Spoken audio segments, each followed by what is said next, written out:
प्रिय विद्यार्थी, मैं क्रांति सर और क्लास 12 की कक्षा में आपका स्वागत है। और आज की कक्षा में हम लोग स्टडी करेंगे इलेक्ट्रिक पावर, विद्युत शक्ति के बारे में। ओके, तो आइए हम विद्युत शक्ति को पढ़ना शुरू कर रहे हैं। और उससे पहले, विद्युत शक्ति को पढ़ने से पहले हमको शक्ति के कंसेप्ट को, पावर के कंसेप्ट को एक बार फिर समझना होगा। ओके, क्योंकि मुझे ये उम्मीद है, या उम्मीद क्या, मुझे 100% ये विश्वास है कि आप शक्ति को तो भूल ही गए होंगे।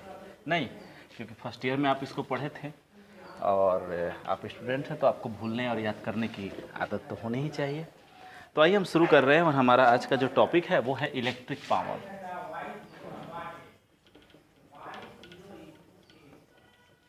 विद्युत शक्ति। ओके, तो सबसे पहले हम कंसेप्ट पढ़ रहे हैं, समझ रहे हैं शक्ति किसे कहते हैं। ठीक है, तो विद्यार्थी आइए हम एक सिंपल डेमोन्स्ट्रेशन करते हैं। और इस डेमोन्स्ट्रेशन में हम सीढ़ी पर चढ़ते हुए छत पर जा रहे हैं। ओके, ये हमारी सीढ़ी है और ये हमारा छत है। विद्यार्थी, ये आप हो, काफ़ी शक्तिशाली, काफ़ी फुर्तीली, और ये हैं आपकी ग्रैंड माँ, बुजुर्ग हो चुकी हैं, काफ़ी उम्र हो चुका है, और आप दोनों लोगों को छत पर चढ़ना है। ठीक है, आप छत पर चढ़ रही हैं, आपकी ग्रैंड माँ भी छत पर चढ़ रही हैं। ये यू आप हो गई और ये है ग्रैंड माँ। ओके, तो आप दोनों लोग छत पर चढ़ रहे हैं। और यदि छत h ऊंचाई का है और अगर आप क्वासी-स्टैटिक प्रोसेस में धीरे धीरे इस पर चढ़ रहे हैं, तो आप कहेंगे कि h ऊंचाई तय करने में आपको जो वर्क डन करना पड़ा वो क्या होगा, mgh होगा। ओके, तो दोनों लोग, आप और आपकी ग्रैंड माँ, दोनों लोगों को अगर इस छत पर चढ़ना है तो दोनों लोगों ने इस छत पर चढ़ने के क्रम में सेम वर्क डन किया है। और ये वर्क डन जो है वो पोटेंशियल एनर्जी के रूप में संचित हो जाता है जब आप यहाँ पहुँचती हैं, छत पर पहुँचती हैं। ओके, कोई दिक्कत? लेकिन एक ऐसी राशि है जो यह बताती है कि वर्क डन जो हो रहा है वो टाइम के रिस्पेक्ट में जल्दी हो रहा है या टाइम के रिस्पेक्ट में वो स्लो हो रहा है। मतलब समय के सापेक्ष आप कितना जल्दी छत पर चढ़ रही हैं। आपके और आपके ग्रैंड माँ में तब तो कोई अंतर ही नहीं रहा, क्योंकि दोनों लोग सेम वर्क कर रहे हैं। तो आप कैसे कह सकते हैं कि मैं यंग हूँ और मेरी ग्रैंड माँ जो है वो ओल्ड है? इसको कहने के लिए आप एक नई राशि को डिफाइन करती हैं और वो है शक्ति। आप इस छत पर बहुत तेज़ी से चढ़ जाइएगा, खट खट खट खट खट खट, लेकिन ग्रैंड माँ को चढ़ते चढ़ते क्या होगा, काफ़ी ज़्यादा समय लगेगा। हाँफती, बेचारी हाँफती बैठती, वो किसी न किसी तरह से 5-7 मिनट 10 मिनट में छत पर चढ़ पाएंगे। ओके, तो यहाँ पर क्या है कि दोनों लोग वर्क डन तो सेम कर रहे हैं, लेकिन टाइम के रिस्पेक्ट में आप यंग हैं और आप जल्दी से ऊपर चढ़ जा रही हैं, और आपकी जो ग्रैंड माँ है वो बूढ़ी हैं, इसलिए उनको ज़्यादा समय लग रहा है। तो एक ऐसी राशि होती है जिसको हम डिफाइन करते हैं पावर, शक्ति द्वारा, और ये हमको बताता है work done with respect to time, या rate of work done with respect to the time. आप इसको ऐसे भी लिख सकते हैं, rate of work done with respect to the time. समय के सापेक्ष कार्य करने की जो दर होती है उसको हम लोग क्या बोलते हैं, शक्ति बोलते हैं। शक्ति को हम सूचित करते हैं P द्वारा। और यदि वर्क डन dW किया जा रहा है किसी भी प्रोसेस में, चाहे वो मैकेनिकल प्रोसेस हो या कोई प्रोसेस हो, तो पावर जो होगा वो dW बाई कितना हो जाएगा, dt हो जाएगा। ओके, तो ये आपको पावर का क्या हो गया, फार्मूला हो गया, पावर का मैथमेटिकल फार्मूला, मैथमेटिकल डेरिवेशन इसका हो गया। आप इसको एक और तरीके से लिख सकते हैं, पावर P बराबर d बाई dt, और वर्क डन को आप लिख सकते हैं force F into displacement x के तौर पर। फोर्स और डिस्प्लेसमेंट का जो डॉट प्रोडक्ट होता है वही ना वर्क डन कहा जाता है। तो पावर P बराबर डिफरेंशिएशन कीजिए F डॉट x का। तो सबसे पहले आप F को कांस्टेंट ले लो और डिफरेंशिएशन किसका करेंगे, x का, किसके रिस्पेक्ट में, टाइम के रिस्पेक्ट में, प्लस अब इस बार क्या कर दो, तुम x को कांस्टेंट ले लो और डिफरेंशिएशन तुम किसका करोगे, फोर्स का, dF by dt dot x। Okay, तो यहाँ पर ये क्या हो गया, ये पावर का एक कंप्लीट फार्मूला हो गया। लेकिन थोड़ा सा गौर करते हैं, अधिकांशतः ऐसी स्थिति होती है जिसमें फोर्स का मान जो होता है वो टाइम के रिस्पेक्ट में चेंज नहीं होता है बल्कि कांस्टेंट रहता है। तो यदि F कांस्टेंट है, यदि F क्या हो, कांस्टेंट हो, तो ये वाला जो टर्म होगा वो कैलकुलेशन में अपीयर नहीं होगा और आपका जो पावर हो जाएगा वो F होगा, पावर P बराबर जो होगा वो होगा F dot dx by dt, और इसको आप इस प्रकार भी लिख सकते हैं, पावर P बराबर F डॉट V। ठीक है, तो पावर को हम इस प्रकार डिफाइन कर सकते हैं, power work done with respect to the time is equal power, या फोर्स एंड वेलोसिटी का जो डॉट प्रोडक्ट होता है वो क्या कहा जाता है, पावर कहा जाता है। ठीक है, कोई दिक्कत? अगर ये डॉट प्रोडक्ट, अगर फोर्स और वेलोसिटी एक दूसरे के परपेंडिकुलर डायरेक्शन में है तो इनका डॉट प्रोडक्ट 0 होगा और वो कोई किसी प्रकार का पावर कंज्यूम नहीं करेगा वो सिस्टम। ठीक है, पावर का ऐसा ही मात्रा क्या होता है आप जानते हैं, ये तो बच्चों वाली बात है, वाट, जिसको हम W द्वारा डिनोट करते हैं। ओके, तो यहाँ पर हमने पावर के कंसेप्ट को आपको थोड़ा बहुत समझाया है। विद्यार्थी, चलिए हम अब इलेक्ट्रिक पावर को समझ रहे हैं। ये तो हमारा मैकेनिकल पावर हो गया, अब इलेक्ट्रिकल पावर को हम यहाँ समझ रहे हैं। तो यहाँ पर हम देख रहे हैं जैसे हमारी ग्रैंड माँ या हम छत पर जब जा रहे हैं तो इस क्रम में क्या हो रहा है, मास जो है वो ग्रेविटेशनल फील्ड के विरुद्ध में क्या कर रहा है, वर्क कर रहा है। ठीक है, जैसे आप ये आपका अर्थ सरफेस है, ये आपका छत है, ये आपकी छत है, तो अगर आप ये ग्रेविटेशनल फोर्स फील्ड जो है वो किधर है, नीचे की ओर है, जिसको आप स्मॉल g से भी डिनोट कर सकते हैं या इसको Eg से भी डिनोट कर सकते हैं। और मास मतलब आप क्या हो, एक मास हो और आप जो क्या कर रहे हैं, ग्रेविटेशनल फील्ड के विरुद्ध में आप ऊपर जा रहे हैं, तो एक वर्क डन हो रहा है और ये वर्क डन जो होता है वो आपकी पोटेंशियल एनर्जी के रूप में संचित हो रहा है और यही पावर जनरेट कर रहा है, यही आपको पावर जनरेट कर रहा है अगर टाइम के रिस्पेक्ट में आप इसको देख रहे हैं। विद्यार्थी, ऐसा ही यहाँ देखिए, अगर आपके पास एक सर्किट है, मैं इस बार एक सर्किट ले रहा हूँ और इस सर्किट में हमने एक रेसिस्टेंस जोड़ दिया है जिसको मैंने डिनोट किया है R से, और इस सर्किट में हमने एक बैटरी लगा दी है। ठीक है, ये प्लस और माइनस टर्मिनल है और इस बैटरी का जो पोटेंशियल है वो क्या है, मैंने V ले लिया है।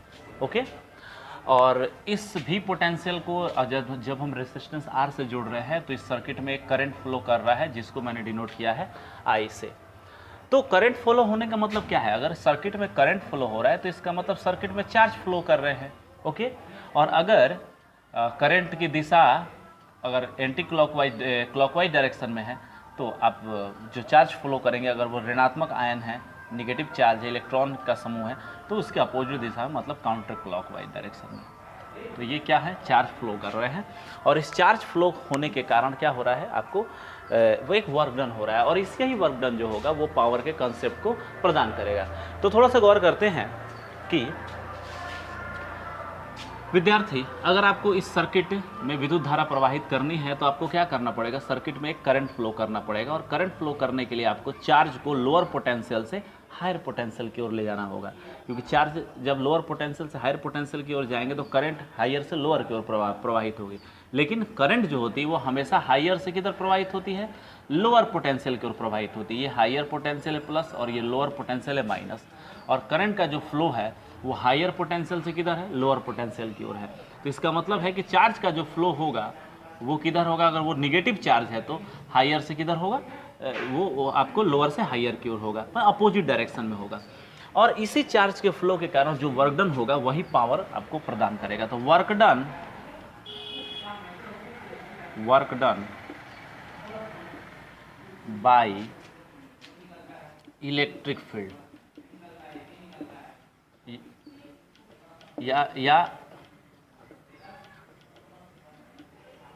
या work done by electric field potential में यदि हम किसी चार्ज को रख रहे हैं तो कितना होता है, dW वर्क डन बराबर होता है V इंटू dQ।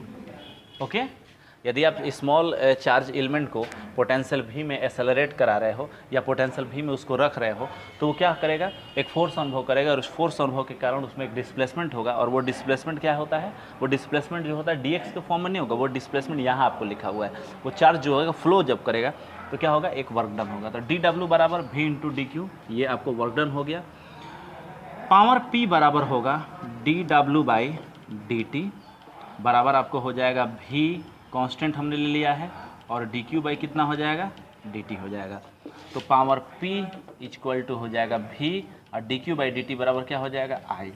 तो पावर p बराबर कितना हो जाएगा, v इंटू आई हो जाएगा।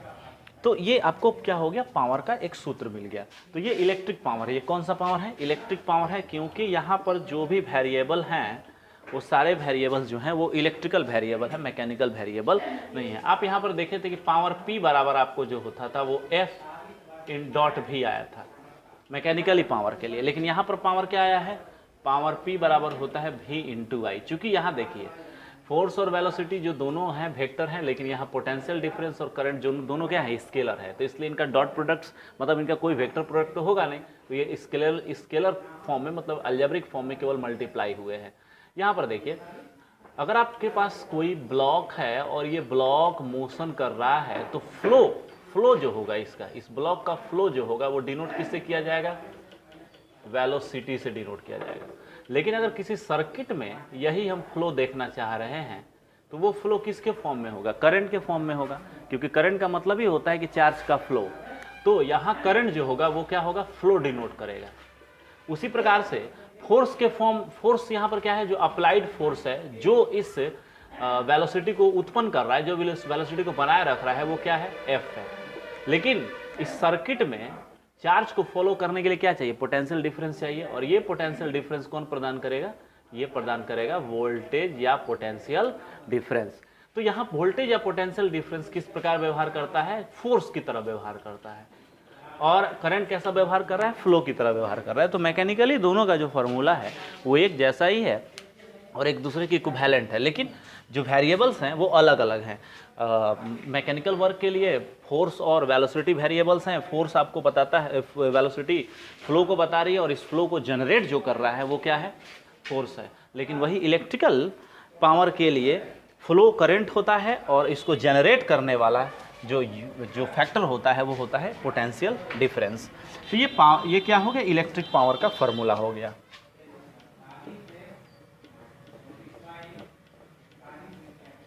ओके आप इसको तोड़ सकते हैं, आप इसको डिफरेंट तरीकों से दिखा सकते हैं। मैं इसको दिखा रहा हूं एक एक करके।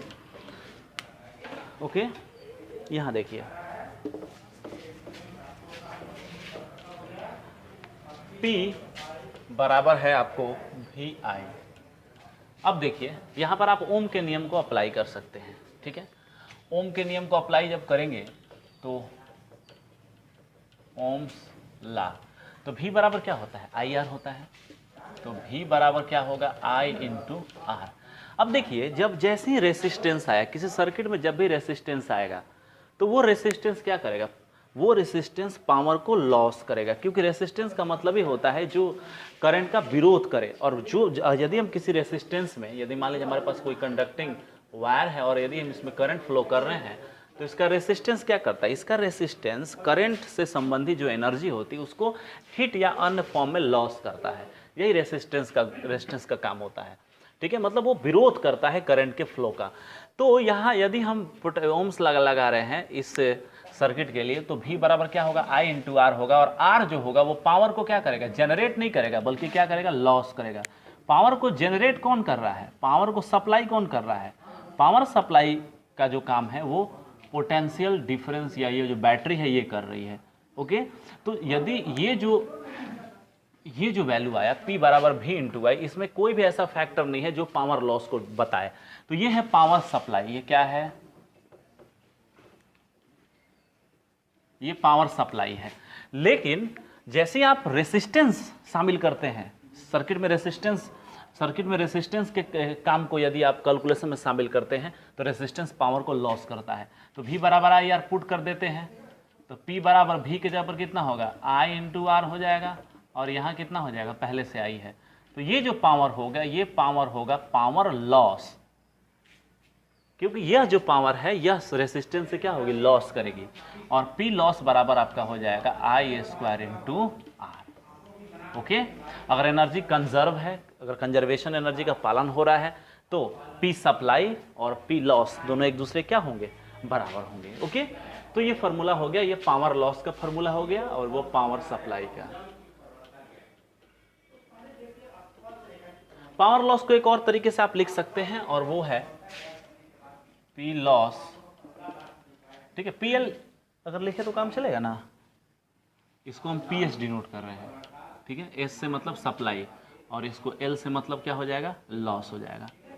तो पावर लॉस बराबर हो जाएगा भी आई स्क्वायर इंटू आर है ना, तो आई स्क्वायर इंटू आर में हम आई बराबर ओम का नियम फिर हम अप्लाई कर रहे हैं, ओम्स लॉ।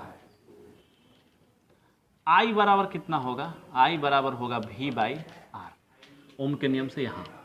तो P loss by resistance equal to V square, I की जगह पर रखते हैं, आर स्क्वायर इंटू कितना हो जाएगा, आर हो जाएगा, ठीक है। तो power loss equal to V square, अब बटा में कितना हो जाएगा, आर। तो ये भी पावर लॉस का फॉर्मूला है, तो ये भी क्या हो गया, पावर लॉस ही हो गया। ओके, कोई दिक्कत? अब यहां पर देखिए कि सर यहां पर देखिए power loss proportional to R है और यहां पर power loss proportional to 1/r है। तो पावर जो होगा वो रेसिस्टेंस के प्रोपोर्शनल लॉस करेगा या इन्वर्सली प्रोपोर्शनल होगा। एक सवाल यहां पर आता है, अगर मान लीजिए आपको शुरू कोई ये फॉर्मूला दे दे तो आप कहेंगे अरे सर ये तो दिख रहा है ना कि पावर जो हो लॉस होगा इन्वर्सली प्रोपोर्शनल वोल्टेज होगा, अगर हम जितना ही ज़्यादा वोल्ट अप्लाई करेंगे उतना ही कम पावर लॉस होगा, आप कहेंगे। और अगर आपको कोई ये फार्मूला शुरू में दे दे तो आप कहेंगे ओ सर ये तो बड़ा आसान है, power loss proportional to R होगा। तो भैया सॉरी ये आर है यहाँ पर 1/r proportional to are, sorry भी नहीं आर। तो यहाँ पर अगर ये फार्मूला आपके पास है तो आप कहेंगे कि पावर लॉस जो है प्रोपोर्शनल टू आर है, रेसिस्टेंस बढ़ाओगे लॉस बढ़ेगा। अगर किसी सर्किट में आप ज़्यादा रेसिस्टेंस लगा रहे हो, जैसे ज़्यादा रेसिस्टेंस का बल्ब लगा रहे हो, तो इसका मतलब उससे जो ऊर्जा रेडिएट करेगी, जो पावर लॉस होगा हीट और रेडिएशन के तौर पर वो ज़्यादा होगा। और लेकिन यहाँ पर इस फार्मूले में देखिए कि रेसिस्टेंस इन्वर्सली प्रोपोर्शनल है पावर लॉस के, इसका मतलब बड़ा रेसिस्टेंस लगाओगे तो पावर लॉस क्या होगा, घट जाएगा। तो ये दोनों बातें तो सही नहीं हो सकती है, एक दूसरे की ये कंट्राडिक्ट कर रहे हैं। ये अगर सही है तो ये गलत है, ये गलत है, ये सही है, ये तो संभव नहीं है। तो अब सवाल ये है कि इसमें गलत क्या, इसमें सही क्या है? सही है ये power loss proportional to R होता है। इन्वर्सली प्रोपोर्शनल टू आर इसलिए नहीं होगा क्योंकि पावर जो होगा लॉस बराबर है वी स्क्वायर बाई कितना, आर। अब यहां पर देखो भी जो है, अगर तुम रेसिस्टेंस को घटाओगे बढ़ाओगे, रेसिस्टेंस को तुम चेंज कर रहे हो तो पोटेंशियल डिफरेंस ओम के नियम से चेंज होता रहता है।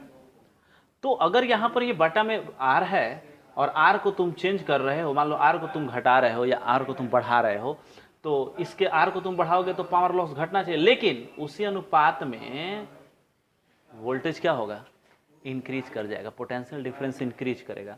और पोटेंशियल डिफरेंस जब इंक्रीज करेगा तो उसका स्क्वायर है तो वो डोमिनेट कर जाएगा, और डोमिनेट करने का मतलब क्या है कि पावर लॉस जो होगा वो बढ़ जाएगा। देखो मैं कैसे दिखा रहा हूँ इसको, ऐसा इसको मैं यहाँ पर तुमको दिखा भी दे रहा हूँ क्यों ऐसा होता है। थोड़ा सा गौर करो, आपके पास एक सर्किट है और इस सर्किट में आपने कोई रेसिस्टेंस नहीं जोड़ा है, मतलब इस सर्किट का रेसिस्टेंस 0 है। तो क्या है, बैटरी का potence positive terminal negative terminal से डायरेक्टली जुड़ा हुआ है। तो यहाँ पर अगर वोल्टेज 10 वोल्ट है तो यहाँ पर भी ऑटोमेटिकली वोल्टेज कितना हो जाएगा, 10 वोल्ट हो जाएगा। तो पोटेंशियल डिफरेंस भी बराबर कितना हो जाएगा, 0 नहीं हो जाएगा, 10 - 10। लेकिन अगर यहाँ पर तुम रेसिस्टेंस जोड़ रहे हो तो क्या होगा, पोटेंशियल डिफरेंस भी बराबर आई इंटू आर। तो पोटेंशियल डिफरेंस जो है वो रेसिस्टेंस के प्रोपोर्शनल है। इसका मतलब तुम अगर रेसिस्टेंस बड़ा जोड़ रहे हो, अधिक रेसिस्टेंस के किसी सर्किट में का रेसिस्टेंस यदि तुम बढ़ा रहे हो तो ऑटोमेटिकली ओम के नियम से तुम्हारा पोटेंशियल डिफरेंस जो होगा वो बढ़ने लगेगा। और चूंकि यहाँ स्क्वायर है इसलिए पोटेंशियल डिफरेंस का जो फैक्टर है वो डोमिनेट कर जाएगा और पावर लॉस क्या हो जाएगा, रेसिस्टेंस बढ़ाने पर बढ़ जाएगा। तो ये दोनों जो हैं एक ही बात कर रहे हैं, लेकिन समझना ये है कि डायरेक्टली ऐसे नहीं समझ लेना है, ठीक है। नहीं तो ये एक दूसरे को क्या है, एक दूसरे के कंट्राडिक्टरी हैं। कोई दिक्कत, कोई प्रॉब्लम? चलिए बहुत अच्छा। तो ये तुम्हारा पावर का मान हो गया। अब थोड़ा सा गौर करते हैं कि तुमने ट्रांसमिशन लाइन देखा होगा।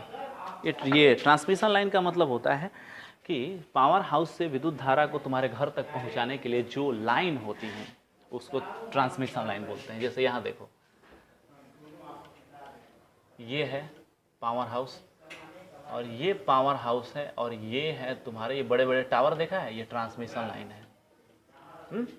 तो तुमने देखा होगा कि इस ट्रांसमिशन लाइन में उच्च वोल्टता की धारा प्रवाहित होती है। जैसे तुम्हारे ट्रांसफार्मर में जो ट्रांसमिशन लाइन आती है उसमें 11,000 वोल्ट होते हैं और इस वोल्टेज को कम करके और कहाँ भेजा जाता है, इस वोल्टेज को कम करके और भेजा जाता है आपको तुम्हारे ट्रांसफार्मर जो इस वोल्टेज को कम करके 220 वोल्ट बनाकर तुम्हारे घर तक हाउस होल्ड के लिए भेजता है। लेकिन अगर तुम ऐसे टावर्स को देखोगे, इस वाले टावर्स को, तो इसमें और ज़्यादा पोटेंशियल डिफरेंस होते हैं, बहुत ज़्यादा।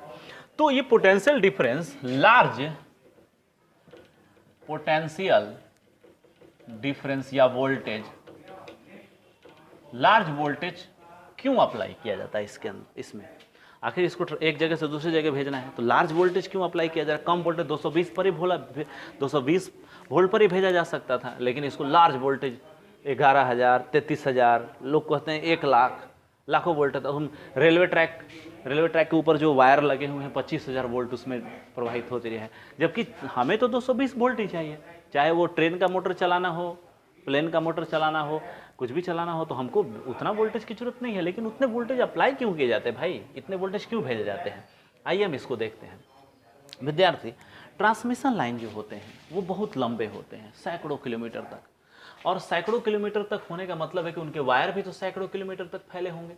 और आप जानते हैं कि वायर का क्या होता है, एक रेसिस्टेंस होता है, और रेसिस्टेंस आर जो होता है वो होता है rho L by cross section area A. विद्यार्थी, वायर को यदि दूर तक भेजना है तो क्रॉस सेक्शन एरिया हम कांस्टेंट रख सकते हैं, हम क्रॉस सेक्शन एरिया तो वो जितना ही रखेंगे, लेकिन दूर तक जाने पर लेंथ क्या होगा, बढ़ता चला जाएगा। तो रेसिस्टेंस प्रोपोर्शनल होगा लेंथ, और लंबी दूरी तक यदि हमको करंट को भेजना है तो हमें लंबे वायर चाहिए, और लंबे वायर के कारण क्या होगा, वायर की लंबाई बहुत बढ़ जाएगी और उसका रेसिस्टेंस क्या होगा, बहुत बढ़ जाएगा। और ये रेसिस्टेंस बढ़ने के कारण क्या होगा कि आपका जो हीट लॉस होगा, यहाँ देखिए ये जो हीट लॉस है ये बढ़ जाएगा, और हीट इतना ज़्यादा लॉस करेगा कि हम जिस पॉइंट तक या जिस जगह तक हमको इलेक्ट्रिक करंट भेजना है वहाँ बहुत कम इलेक्ट्रिक पावर पहुँचेंगे, क्योंकि पावर क्या करेगा, लॉस करता चला जाएगा। और ये जो पावर लॉस होगा वो रेडिएशन के तौर पर, हीट के तौर पर वायर से निकलना शुरू हो जाएगा, और वायर तप्त होकर लाल हो जाएंगे और टूट जाएंगे, और हमारा ट्रांसमिशन असफल हो जाएगा। तो इसके लिए क्या किया जा रहा है कि थोड़ा सा देखते हैं इसको करना क्या है। सबसे पहले रेसिस्टेंस हमने ले लिया, वायर का आर ले लिया है। ये है सप्लाई, पावर हाउस से सप्लाई है, और इस सप्लाई का जो पावर है उसको मैंने डिनोट किया है PS, और सप्लाई पावर जो है उसको हम पावर सप्लाई जो हमारे पास है वो पावर सप्लाई हम कितना ले लिए हैं, हाँ पावर सप्लाई PS हमने ले लिया है, ये पावर सप्लाई हमारा हो गया, और ये होता है I × V।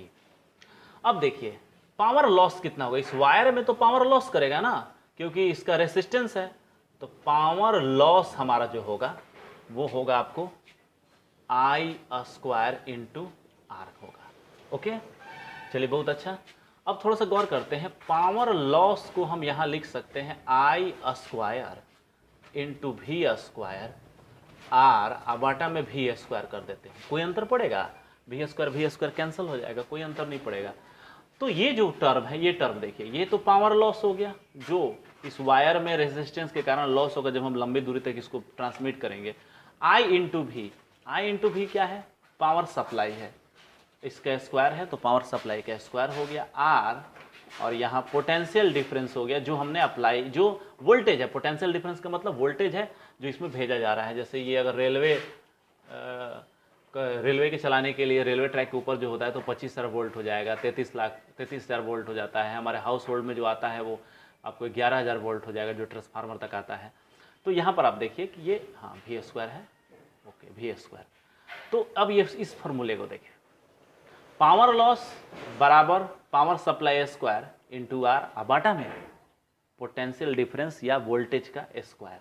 तो यहाँ पर देखिए पावर लॉस जो होगा, चूंकि पावर सप्लाई तो कांस्टेंट है, हम वहां से जो पावर सप्लाई करें उसको मैंने कांस्टेंट कर दिया, रेसिस्टेंस ये तो कांस्टेंट ही होता है, ठीक है। तो इसका मतलब है कि पावर लॉस को हम कंट्रोल कर सकते हैं पोटेंशियल डिफरेंस या इलेक्ट्रिक वोल्टेज से, और ये इन्वर्सली प्रोपोर्शनल है स्क्वायर। अब देखिए, अगर आपको पावर लॉस, पावर सप्लाई नहीं, ध्यान दीजिएगा, पावर सप्लाई अलग चीज है। पावर लॉस का मतलब वायर में जो लॉस हो रहा है। अगर आपको पावर लॉस को कंट्रोल करना है तो आपको वोल्टेज को अधिक से अधिक रखना होगा। आप ट्रांसमिशन लाइन में जितना ही अधिक वोल्टेज रखते हैं, जितना ही अधिक आप वोल्टेज अप्लाई करते हैं, उतना ही ज़्यादा आपका जो पावर लॉस होता है वो क्या होता है, घटता चला जाता है। तो इसीलिए ट्रांसमिशन लाइन में हाई वोल्टेज के करंट प्रवाहित किए जाते हैं। लेकिन ध्यान रखिएगा, ट्रांसमिशन लाइन में जो करंट प्रवाहित की जा रही है उसका वोल्टेज, उसका पोटेंशियल, उसका वोल्टेज तो बहुत हाई होता है, लेकिन खुद करंट का जो मान होता है वो बहुत ही कम होना चाहिए। क्यों? क्योंकि पावर लॉस, यहां देखिए, बराबर है आई स्क्वायर इंटू आर। आर तो कांस्टेंट है ना जी, लेकिन पावर लॉस प्रोपोर्शनल हो जाएगा आई स्क्वायर का। अगर आप लार्ज करंट प्रवाहित कर रहे हैं उस वायर में ट्रांसमिशन के लिए, तो क्या होगा, आई लार्ज होगा तो उसका स्क्वायर बहुत ज़्यादा लार्ज हो जाएगा, और इसके कारण क्या होगा, पावर लॉस बढ़ जाएगा। और पावर लॉस बढ़ जाने के कारण क्या होगा, वायर्स में से हीट का लॉस बढ़ेगा, वायर गर्म हो जाएंगे और तप्त हो जाएंगे, लाल हो जाएंगे, और लाल होकर टूट जाएंगे, पिघल जाएंगे, ट्रांसमिशन नहीं हो पाएगा। तो इसका मतलब है कि ट्रांसमिशन के लिए लंबी दूरी तक ट्रांसमिशन के लिए भी कैसा होना चाहिए, हायर होना चाहिए, वोल्टेज हायर, और करंट कैसा होना चाहिए, लोअर होना चाहिए। और ये कैसे हो सकता है, देखिए हो जाएगा, पावर सप्लाई बराबर V इंटू आई, ये कांस्टेंट है क्योंकि हमने जो हमारा पावर, ये जो हमारा जो पावर हाउस है ये कांस्टेंट पावर सप्लाई कर रहा है, तो ये कांस्टेंट हो जाएगा। तो VI बराबर कांस्टेंट, तो V इन्वर्सली प्रोपोर्शनल क्या हो जाएगा, I। इसका मतलब कि अगर आप ट्रांसमिशन लाइन में वोल्टेज बढ़ाते हैं तो ऑटोमेटिकली उस अनुपात में आपका करंट क्या होगा, वो डिक्रीज कर जाएगा, घट जाएगा। तो ट्रांसमिशन लाइन में हायर वोल्टेज और लोअर करंट फ्लो किए जाते हैं ताकि हमारा ट्रांसमिशन लंबी दूरी तक बना रहे, और साथ ही साथ इसके द्वारा पावर लॉस बहुत ही कम हो। कोई दिक्कत, कोई प्रॉब्लम? चलिए, बहुत अच्छा। तो आप लोगों ने इस चीज़ को समझ लिया होगा। अब हम थोड़ा सा यहाँ पर विद्युत शक्ति तो आप लोगों ने समझ लिया, इसको मैं थोड़ा सा मिटा दे रहा हूँ। मैं आपको अब आगे थोड़ा सा बढ़ा रहा हूँ और ये देख रहा हूँ, ये हम देखेंगे कि इलेक्ट्रिक पावर से इलेक्ट्रिक एनर्जी जो पैदा होती है वो हीट के तौर पर पैदा हो रही है, जो इलेक्ट्रिक पावर लॉस कर रहा है। और उस हीट का इस्तेमाल हम लोग इंडस्ट्रियल वर्क के लिए, अपने लाइवहुड के लिए बहुत जगह पर करते हैं, जैसे कपड़े पर आयरन देने के लिए इस्त्री, ठीक है, प्रेस, और उसके बाद हीटर जो हमारे हाउस होल्ड में इस्तेमाल होता है, बल्ब, जैसे आप बहुत ठंडे का मौसम है तो आप क्या करते हैं, बड़ा वाला बल्ब जला देते हैं, या फिर बल्ब से भी जो रेडिएशन निकल रहा है वो लाइट के रूप में है, लाइट एनर्जी ही है। तो ये तमाम जो हमारे छोटे छोटे चीज़ें हैं, और इंडस्ट्री में आप जाइएगा तो बड़े बड़े वहाँ पर जो भट्टियाँ होती हैं, वो इलेक्ट्रिकल भट्टियाँ जो होती हैं, उनमें क्या होता है कि जो इलेक्ट्रिक पावर होता है उसको हीट में कन्वर्ट किया जाता है और उसका उपयोग किया जाता है, जैसे हीटर। तो आइए हमारा जो नेक्स्ट टॉपिक है वो है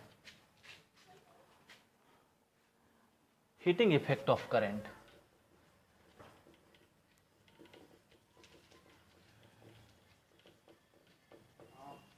ओके, और इसको एक और नाम से जानते हैं, जूल का उस्मन नियम। ये आप 10th क्लास में पढ़े होंगे, और इसमें कुछ है नहीं। ये जूल का उस्मन नियम जो है बहुत इजी है। देखिए विद्यार्थी, आपके पास हमने एक सर्किट आपको दिखाया ही था। सर्किट में ज़्यादा कुछ होना नहीं चाहिए, रेसिस्टेंस, वोल्टेज अप्लाई करने के लिए बैटरी, और करंट आई। विद्यार्थी, पावर P बराबर क्या होता है, पावर P बराबर होता है W/T, वर्क बटा टाइम। मैंने डिफरेंशियल फॉर्म में इसको नहीं लिखा है, और वर्क जो होता है वही क्या है, एनर्जी है, और बटा में क्या है, टाइम। अगर ये लॉस है, अगर पावर हम लॉस को समझ रहे हैं, अगर हमने पावर सप्लाई नहीं बल्कि पावर लॉस लिया है, तो पावर लॉस बराबर E/T, और E जो होगा वो किस रूप में सप्लाई, किस रूप में वो लॉस होगा, हीट के रूप में लॉस होगा। तो एनर्जी किस रूप में लॉस होगी, तो हीट के रूप में लॉस होगी, इसलिए एनर्जी की जगह मैंने हीट लिख दिया, और बटा में टाइम। तो इसलिए H बराबर हो जाएगा पावर लॉस और इंटू टाइम T।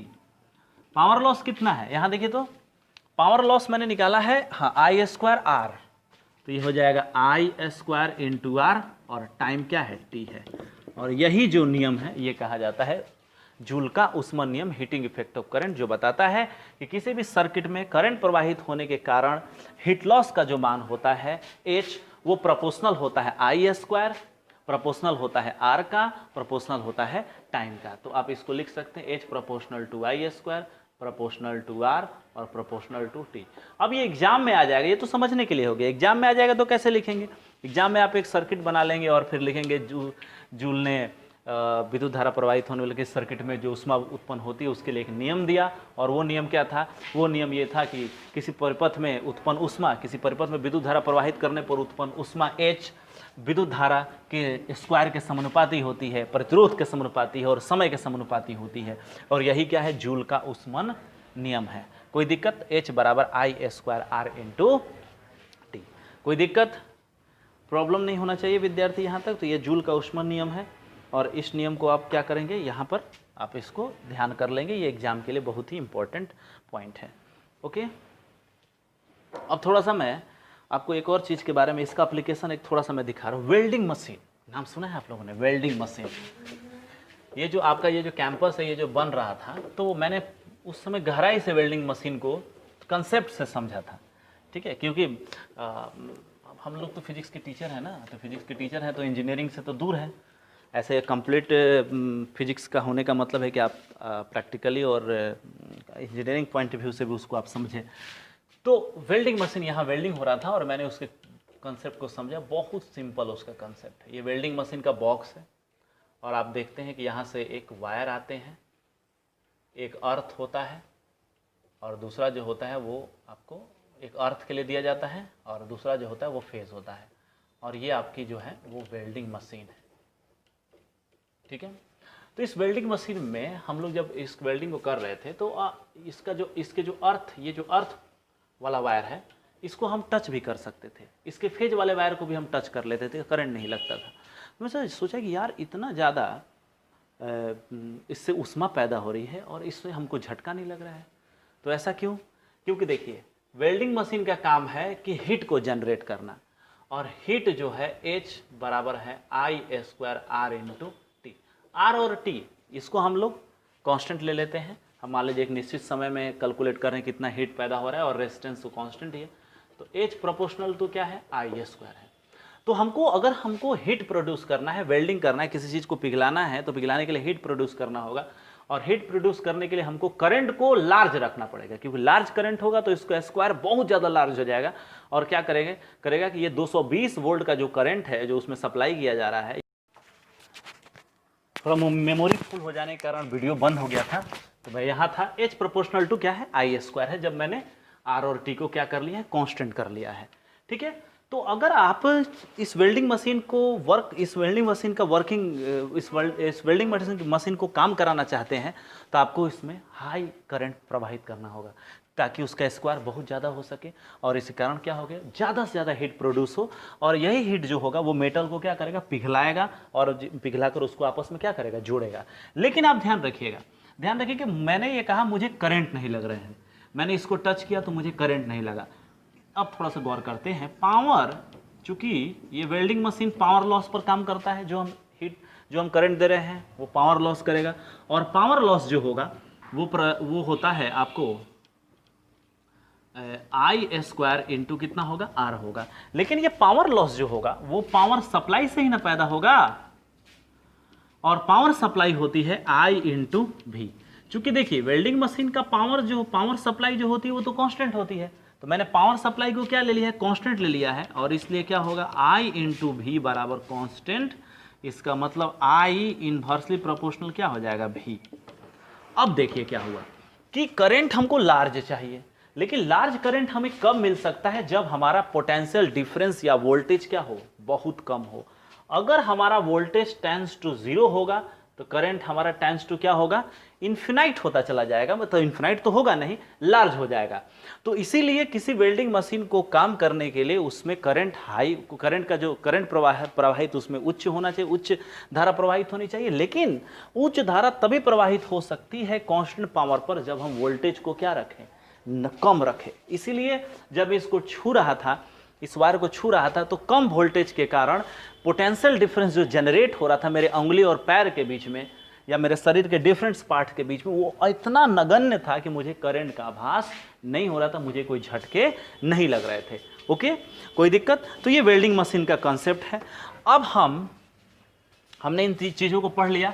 अब हम थोड़ा सा कल का हमारा जो क्लास होगा वो एक न्यूमेरिकल पर होगा।